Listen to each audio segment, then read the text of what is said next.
Helo, yn enw I ydy Chris Newcomb a fi ydy'r prifathro yma yn Ysgol Gymraeg Pwll Coch. My name's Chris Newcomb and I'm the head teacher here at Ysgol Gymraeg Pwll Coch. Mae Ysgol Pwll Coch yn ysgol hapus, yn ysgol uchelgeisiol ac yn ysgol gynhwysol iawn sydd bob tro yn rhoi'r hyn sydd yn orau I addysg a lles y plant yn gyntaf. Ysgol Pwll Coch is a very happy, ambitious and inclusive school that always puts the education and well-being of our children first. Nes ymlaen yn y fideo, fe fydd aelodau allweddol o'r staff yn cyflwyno eu hunain I chi ac yn trafod ychydig am yr ysgol.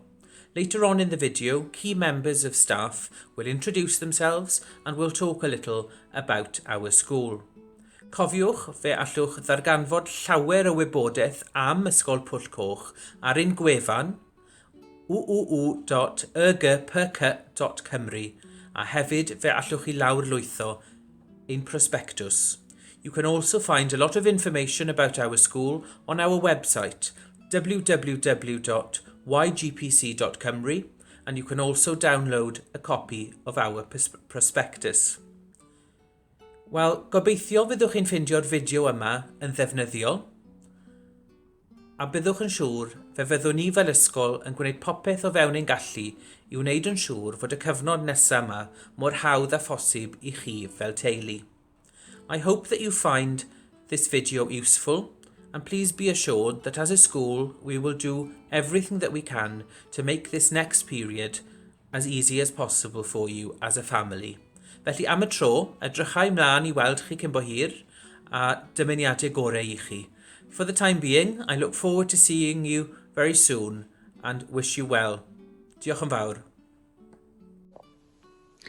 Siwmai, Mrs Bowen ydw I. Fi yw dirprwy bennaeth yr ysgol.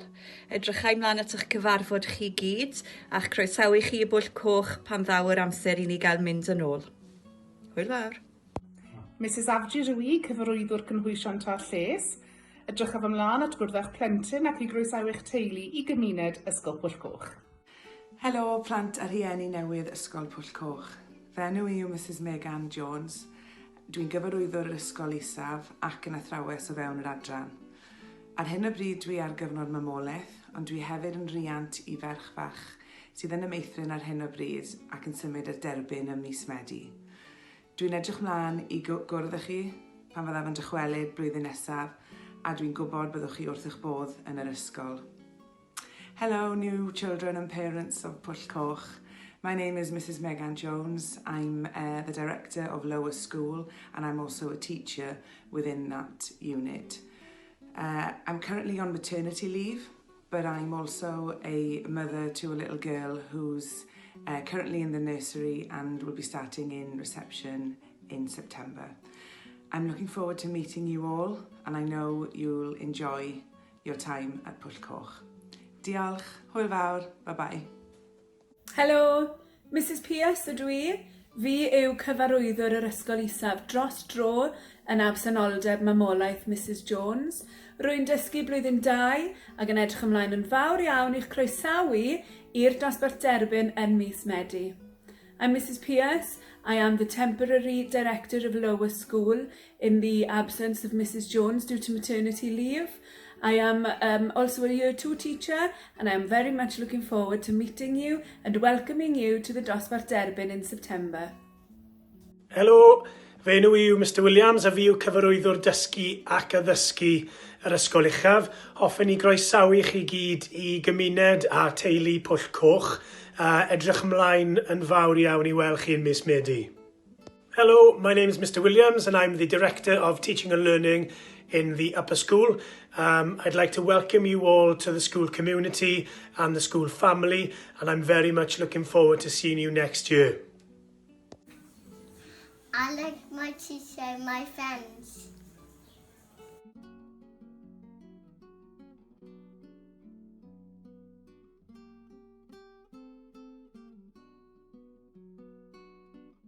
Ethan, what do you like doing in Meithrin?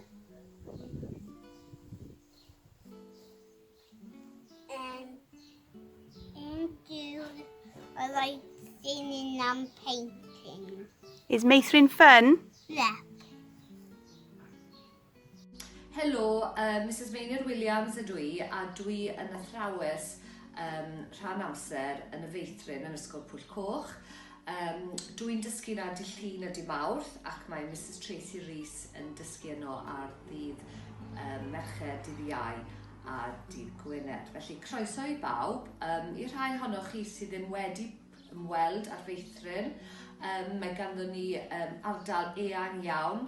Mae dyn ni ardal eang tu allan, lle mae'r plant yn chwarae rhydd ac yn gwneud gweithgareddau ffocws. A tu fewn, mae'r dosbarth wedi ei rannu'n ardaloedd, enghraifft ardal tywod, ardal dŵr, ardal creu, ardal chwarae rôl, adeiladwaith ac yn y blaen. Hello, shemai. Hello, welcome. My name is Mrs Tracy Rees and I work in Pwyll Coch Nursery. I work Wednesday, Thursdays and Fridays, and Mrs Meithrin Williams works on Monday and Tuesday. Welcome to our nursery in Pwyll Coch. Now, our nursery is a large nursery. We have many different areas. We have the water play, Play-Doh, sand, building, mark making. We've got a little gorlan, which is more of a quiet area where we do some reading, and our phonics. Our outdoor area, we have a vast amount of yard and grass, and we have a mud kitchen, another big sand tub, plenty of bikes and scooters to go around, balls, hoops, all the toys your children will enjoy playing with. There's plenty. We have also have a little house that's been built. Children love to play in there, love to play house in there, or shop, or whatever role play they wish it to be.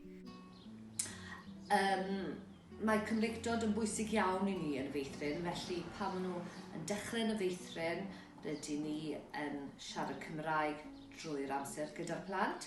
A hefyd, yn gofyn am gefnogaeth wrth rhieni adre, felly bod mam neu dad ddim yn siarad Cymraeg, ond dyma'r amser i chi ddysgu. Felly, rydyn ni yn anogi hwnna'n fawr iawn. Ynglŷn â tŷ bach, erbyn mis Medi, byddwn ni'n licio bod y plant, pob plentyn wedi cael hyfforddiant, felly bod nhw'n gallu mynd i'r tŷ bach erbyn mis Medi. Yn amlwg mae dymweiniau yn digwydd ar ddechrau cyfnod newydd mewn ysgol, ac felly dyna pam mae'n bwysig i chi ddod â bag gyda dillad sbar. Nawr, bydd y plant yn dod i'r ysgol gyda bag, gyda pethau sbar, dillad sbar ynddyn nhw, ac wedyn bydden nhw yn cael bachu'n eu hunan, ac wedyn bydden nhw yn rhoi cot a'i bag ar y bachyn. Ynglŷn â gwisg ysgol, does dim rhaid i chi brynu gwisg ysgol, ond mae lot o rieni'n gweld yn haws prynu crys polo a crys chwys, achos maen nhw'n gallu jyst golchi nhw. Achos mae plant yn mynd adre'n frwnt weithiau, achos maen nhw wedi bod yn peintio ac wedi bod yn chwarae yn y blawd neu beth bynnag. Felly mae hwnna lan i chi. Yn ystod y cyfnod, y plentyn, y sesiwn yn y Meithrin, maen nhw'n cael amser llaeth a ffrwyth, lle maen nhw'n cael ffrwyth neu maen nhw'n cael rhyw fath o fyrbryd arall. Felly ni'n gofyn am gyfraniad o 5 yr wythnos, os gwelwch yn dda, a mae hwnna ar gyfer darparu'r ffrwyth, ac hefyd am adnoddau eraill mae plant yn defnyddio, bydden nhw'n creu yn y Meithrin, mae'r arian yn mynd tuag at hynny. Ar ôl hanner tymor, bydd y plant yn dechrau tric y chlic, sef cynllun ffoneg llwyddiannus iawn. Felly, mae'n sôn mwy am hwnna yn y noson rieni fydd yn cael ei gynnal cyn mis Hydref, gobeithio. Ynglŷn ag ymarfer corff, ni'n cael ymarfer corff unwaith yr wythnos, lle mae plant yn mynd i'r neuadd. Nawr, does dim angen gwisg ymarfer corff o gwbl. Gall y plant yn nhw'n mynd cerdded yn neuad, maen nhw yn tynnu sanu a sgidiau i ffwrdd yn annibynnol ac anogi'r hwy i wisgo'r sanu sgidiau yn annibynnol hefyd. Felly bydd hwnna'n dechrau fel arfer jyst cyn hanner tymor gobeithio. Felly, mae dyn ni lot o weithgareddau. Nod ni yma yw hybu sgiliau personol chymdeithasol y plant a holl gweithgareddau ffocws mwyn datblygu y plant gyda sgiliau rhifedd a llythrennau hefyd. Ond y bwysicach oll bod y plant yn hapus yma yn y Meithrin. Mae 3 aelod o staff yna fel arfer yn ystod yr wythnos, felly rydyn ni i gyd yn hybu annibyniaeth y plant. Felly gobeithio bydd eich plentyn chi'n hapus gyda ni yn ysgol Pwll Coch a edrych ymlaen i gwrdd â chi fel rhieni ym mis Medi. Hwyl fawr! A little bit about the day. We start at 9 a.m. Your children will come in through the nursery path. They will put their coats on a peg which will have their picture on it and their name. Our aim is to create independence, so we hope for them to come in on their own and put their coats on the pegs. Might be slightly different now due to the situation we're in because they've not seen the school. And then for the day then, it's a bit of free play and we go into the Gorlan, welcome, we'll have a sing about the day, the weather, we brush teeth as well. Forms will be sent out at a later date about that. So we brush their teeth, they brush their teeth, again creating independence. They will then go on to doing a bit of phonics session, which we use called Trick a Click. And then it's focus tasks, where depending on the numbers, there's a teacher and 1 or 2 teaching assistants. We all have focus tasks and one will be floating around, just making sure everyone is okay. They then have an outdoor play. We come back in, we have a singing session, story session, and a fruit and snack. And then it's home time by 11:30. So again, you collect them from where you dropped them off and we'll be opening the doors at 11:30. Sometimes we run over, depending on how many pictures and paintings they have. But we try and keep, I say we, it's me, try and keep on time. I tend to run over sometimes, sorry. Uniform, you don't have to buy the uniform, but lots of parents do. It saves on their clothes. If they are going to bring their own clothes into school, I'd suggest that it's not expensive clothes because they can get dirty considering the paint, the mud, the sand, whiteboard markers seem to get on them sometimes. So please don't put anything expensive on them. Their uniform, they can get that from YC Sports in Canton. It's like a little red t-shirt, a little drawing of a child on it. There's also a jumper. For bottoms, anything that's easy to pull up and down, so jogging bottoms, leggings for girls, anything that they can quickly take off to go to the toilet, which brings me on to toileting, I suppose. Toileting, we do ask them to be toilet trained if you can. We're always there to help. We've got plenty of clothes. If your child isn't completely toilet trained, please put some spare clothes in a bag for them. Pants, knickers, leggings, jeans, socks. Sometimes it gets into their shoes, so if you have a spare pair of shoes, put them in as well.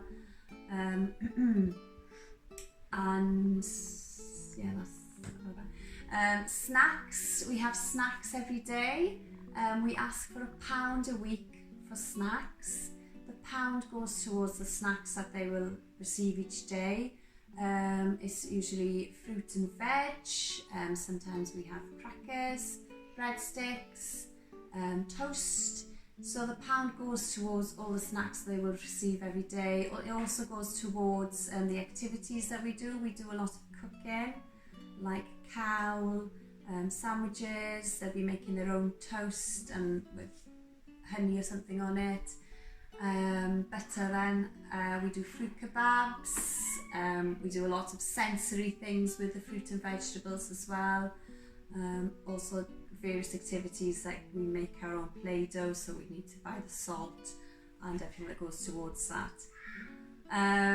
So £1 a week for that. If you can, please place it in an envelope with their name on it so we know who's paid. That'd be fantastic. What else do we need to know? Names. Please put their names on everything. Put their names on their jumpers, on their cardigans, put it on their shoes, because they tend to take them off sometimes if they're in the role play area, and then we have about 5-6 pairs of shoes, sometimes the same and we don't know who's who.